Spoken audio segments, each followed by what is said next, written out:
YouTube family, man. We back with another one, man. You know, got a lot of videos and a lot of stuff to cover and a lot of stuff to talk about.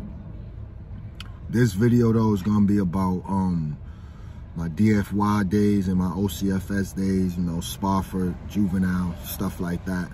A lot of people asked me to speak about that, you know, and you know, talk about the stuff that I was, you know, went through or came across during that time when I was going through that part of the system, juvenile part, back in 2004 and 2005. And yeah, those 2 years. So just a little background insight. You know, I got arrested for a charge in 2005 of February. I just had started high school. I graduated junior high school, you know, the summer break, and high school started 04, that's September of 2004. So I didn't really get to experience high school like that. Maybe, what, 4 months, I believe. And then I got arrested in early February of 2005. I was 15 years old. That's where it all started, you know what I'm saying? Going in and out. That's where the revolving door started with me, per se, you know. I remember my mom telling me, you know, that this is what comes along with the things that I was doing, following my friends and, you know, being a follower, trying to be down and cool. Because back then, at that age, that's what it was about. You know, there wasn't no teenagers killing each other and shooting each other back then when I was growing up as a teenager. It happened every here and there, once and so often, but not like how it's happening today. So my mom told me that, and you know, I already had experienced Spofford for about a week and a half maybe prior to this incident.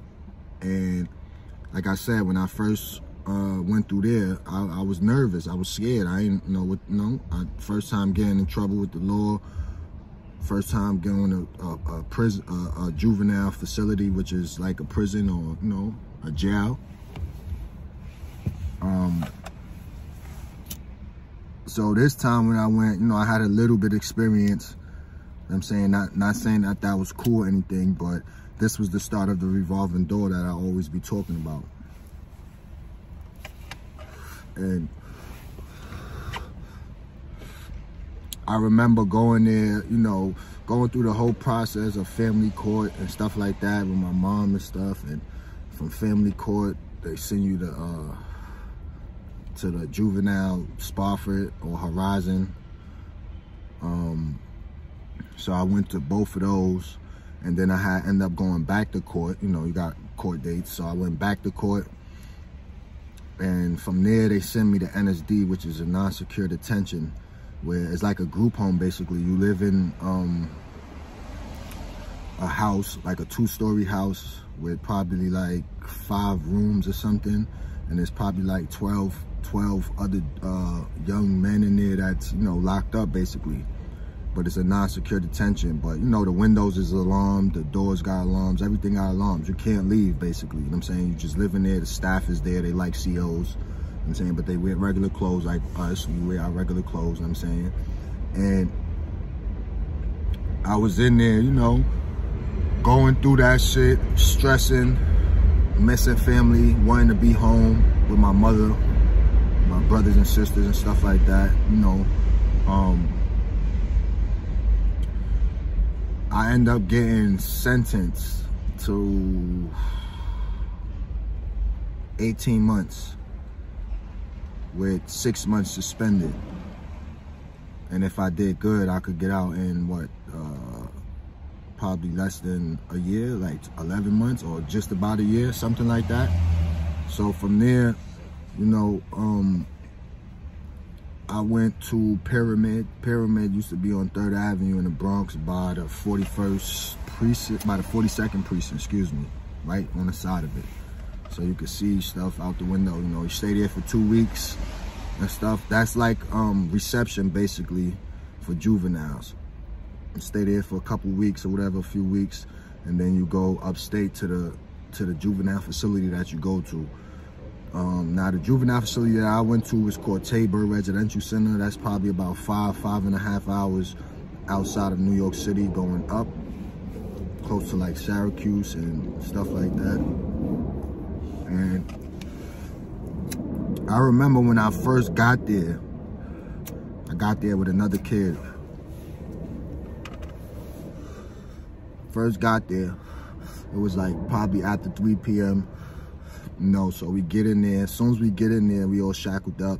They bring us in through the front. As soon as we get in to the front of the front door, about 3 staff dudes come to the front, start yelling, screaming, "Who da da," trying to scare us basically. Like, it was 3 black staff members, you know, basically screaming, trying to scare us, letting them know like this is not a place to play around and stuff like that. And I mean, stuff like that.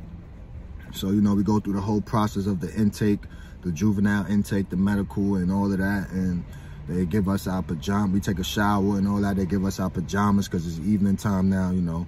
So the facility that I was in, Tabor, it only housed, what, 25 people, I believe, yeah. Unit 12, it had 2 units, Unit 12 and Unit 13. I was on Unit 12, you know what I'm saying, which had 12 people, and Unit 13 had 13 people. Now the dorm was set up like kind of like a jail, but it was way more cleaner. You know, it had rugs and carpets and stuff like that. And anybody know about OCFS and DFY, which is the same thing, it's just 2 different names. Them carpets be giving people rug burns. You see people with rug burns on their face, their forehead, everything, from fighting or getting restrained by the staff members because they could restrain you and stuff like that. Bullshit, stupid shit, right? So I was in that facility for probably for like 11 months, 10 months before I ended up going home in April 2006. I was still young. I was 16 when I came home. I turned 16 in there, you know what I'm saying? I was 16 when I came home. And I thought I had it all figured out, you know what I'm saying? I thought I was gonna be different, change, and try to do something different, you know, to prevent me from going back in places like that, keeping me away from my family, spending holidays and birthdays inside of juvenile facilities or prisons or jails.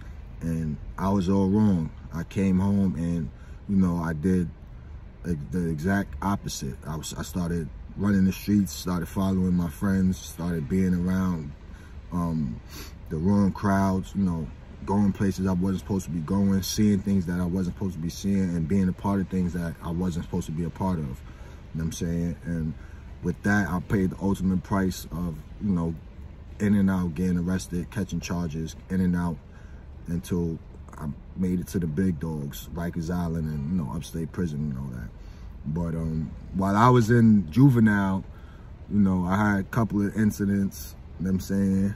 I'm gonna make a story on both of those where I had to get staples in the back of my head because a staff member restrained me and he pushed me while I was sitting in the chair, and the chair flew back and I, you know, cracked my head open on a computer desk. And I had to get a couple staples, and he was all scared and stuff and shit. He was mad scared, like, and shit. So I'm gonna drop a little short story on that, and then I'm gonna drop a little short story about the fight that I had in there. You know what I'm saying? So yeah, man, just stay tuned for those 2 videos, man. I'm gonna drop them real soon, man. That's, you know what I'm saying, that's something I went through as a youngster. Like I said, because of that, I never got to experience high school, proms, senior trips, none of that, you know what I'm saying? I ruined my life at a young age, you know what I'm saying? And this is a message to all you youth and all you young boys out there that's gonna come across this video, man. It really don't be worth it. These stories I tell is not to glorify, man. It's to uplift y'all and to motivate y'all, man. I've been through it, I did it, I lived it, I survived it, thank God, I'm grateful, you know what I'm saying?